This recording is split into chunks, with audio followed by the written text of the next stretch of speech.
बादशाह सलामत कह रहा हूँ, मियां नवाज शरीफ के पीडीएम की जो दौर में ये जो अमेंडमेंट्स आई, तो उस टाइम पर ये अमेंडमेंट एक ये भी आ गई कि इलीगल गेन साबित करना जरूरी होगा नैब के केस। अमाउंट पहले आई और इस पे जो कैबिनेट मीटिंग हुई ये बाद में हुई।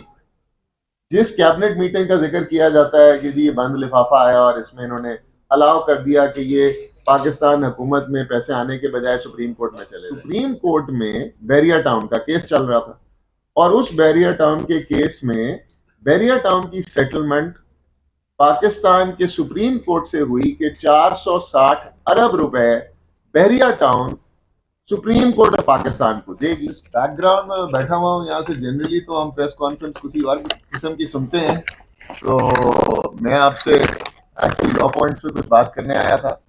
ये खान साहब जब इलेक्शन लड़े थे तो इनका one of their agenda was education, तालीम की फरोग, और इनका पहले भी ये नमल एक इधर इदारा मौजूद है जो कि इसके मुख्तलिफ कैंपसेस हैं और गालिबन 10,000 एकड़ जमीन है जिसके ट्रस्टी हैं खान साहब।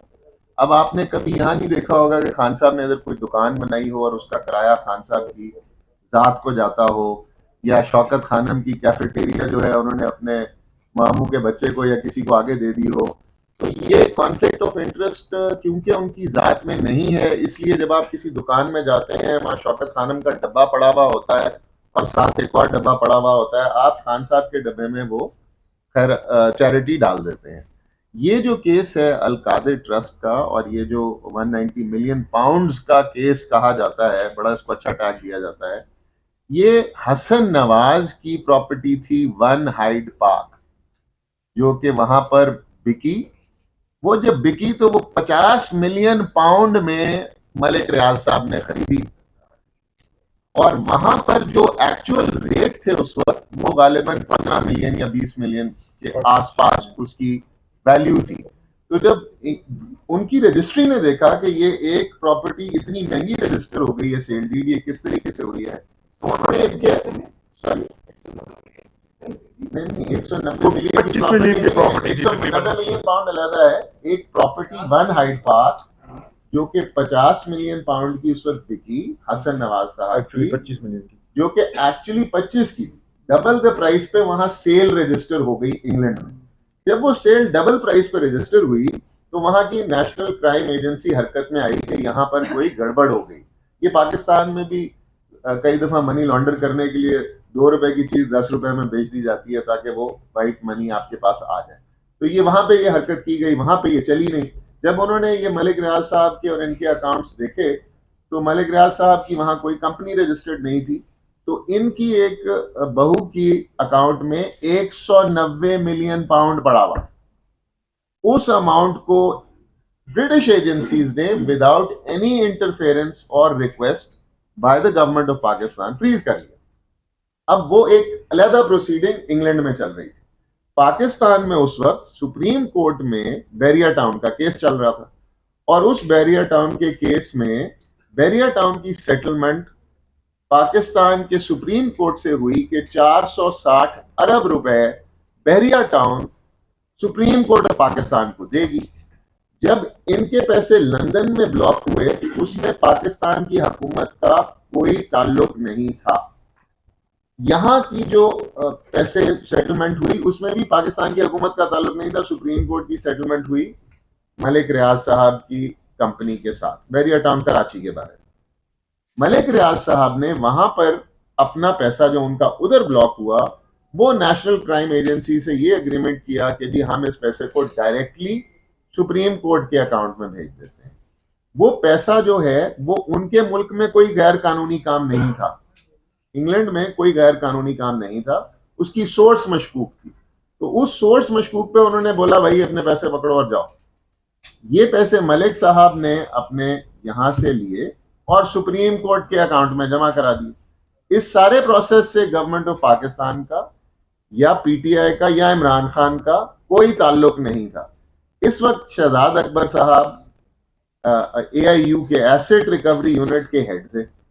उन्होंने इस चीज का बेनिफिट क्लेम किया कि पाकिस्तान में इतनी बड़ी अमाउंट आ गई है तो हम इसका बेनिफिट, ये अमाउंट पहले आई और इस पे जो कैबिनेट मीटिंग हुई ये बाद में हुई। जिस कैबिनेट मीटिंग का जिक्र किया जाता है कि जी ये बंद लिफाफा आया और इसमें इन्होंने अलाउ कर दिया कि ये पाकिस्तान हुकूमत में पैसे आने के बजाय सुप्रीम कोर्ट में चले जाए, ऐसा कोई लिंकेज नहीं था। ये पैसे पहले आ चुके हुए थे। उसके बाद कैबिनेट मीटिंग हुई, उसमें उन्होंने कहा ठीक है जी सुप्रीम कोर्ट में जमा करा दें। इससे उसका क्या ताल्लुक है उस पैसे का जो पहले आ चुका हुआ है पाकिस्तान। और वो जो पैसा पाकिस्तान में आया उसके पीछे भी साल 1.5 साल की हिस्ट्री है कि वो एक और इन्वेस्टिगेशन हो रही थी कि इंग्लैंड में ये इतनी महंगी प्रॉपर्टी कैसे बिकी। फिर वो कॉरेस्पॉन्डेंस है मलिक रियाज साहब की फैमिली के, उनके बैंक के, नेशनल क्राइम एजेंसी के, और फिर उनके जो कोर्ट है वहां की। उस कॉरेस्पॉन्डेंस में कहीं भी ना पाकिस्तान की हुकूमत का जिक्र है, ना पाकिस्तान के किसी प्रोसिक्यूटर का जिक्र है, ना शहजाद अकबर का जिक्र है, ना इमरान खान का जिक्र है। इनका लेना देना नहीं था।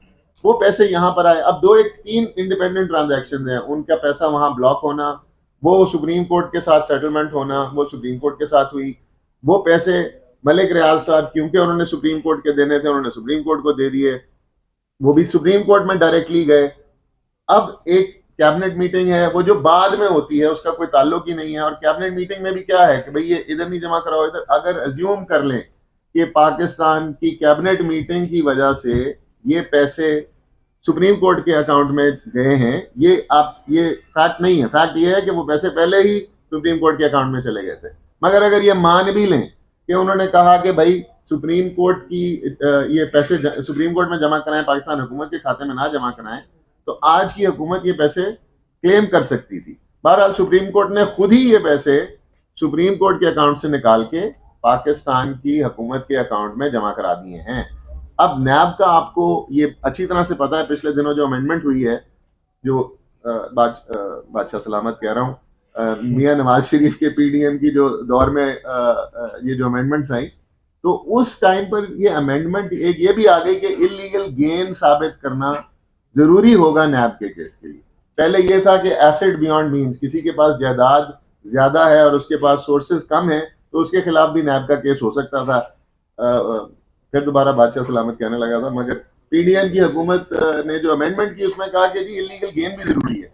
अब इस केस में या तो 190 मिलियन पाउंड में से कोई पैसे इमरान खान के अकाउंट में गए हों या किसी आसपास के इनकी तवासत गए हों, तो फिर इलीगल गेन आप क्लेम करें, वो तो इधर है नहीं कोई ऐसी बात।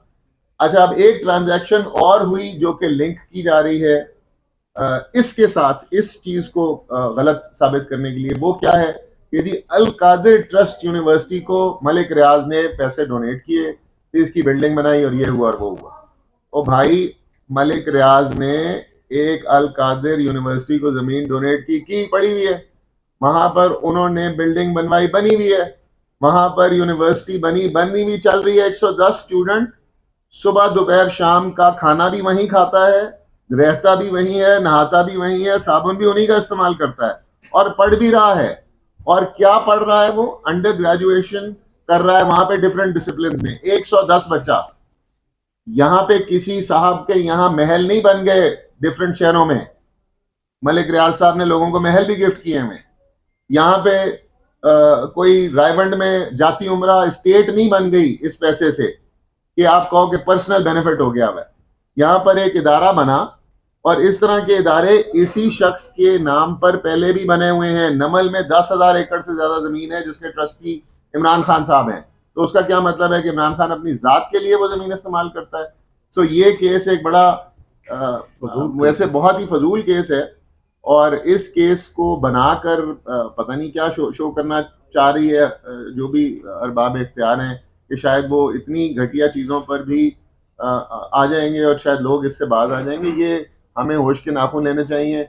मैं यहाँ देखता हूँ जी, वही जज साहिबान हैं, वही प्रोसिक्यूटर हैं, वही जेल है, वही अदालत है, और सियासतदान जो हैं वो एक दूसरे को अंदर फेंके जा रहे हैं इन्हीं चक्रों में। और ये हमारा मुल्क जो है वो इसी रगड़े में कहाँ से कहाँ पहुँच गया हुआ है।